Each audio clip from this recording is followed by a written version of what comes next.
This is something a little bit different today. I've got a fortress lock here that I found at my local hardware store, and I found it sitting right next to this guy on the shelf, the Master Lock 140, and I wanted to pick it up and see how it compares, even though it's actually an aluminum body. And what I found was that it turns out to be a lot closer to this guy, the Master Lock 141, which also has an aluminum body. One thing I found interesting, they do all share the same keyway. So, all these Master Lock 140 and 141 keys share the same keyway here.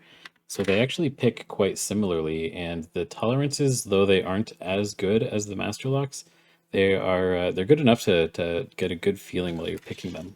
So I don't think this lock has any security pins in it. I found that it opens pretty quickly if you go front to back. At least on this one, I can just kind of tap, tap, and it's you know pretty quick. I'm just using moderate light tension, a little bit heavier, not heavy tension, but just a little bit heavier because the lock tolerances aren't quite the same as this master lock. But yeah, I'll try and get a side by side just so we can have a visual comparison of how these pick.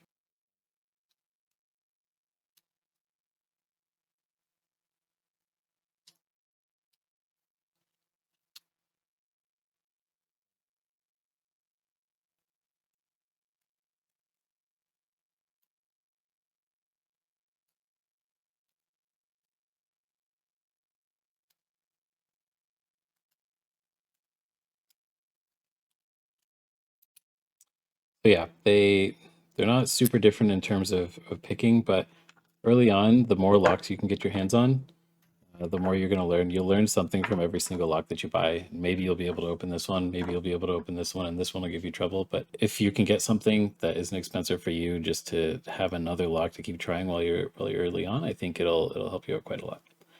Anyways, thanks for watching, and let me know if you have any questions.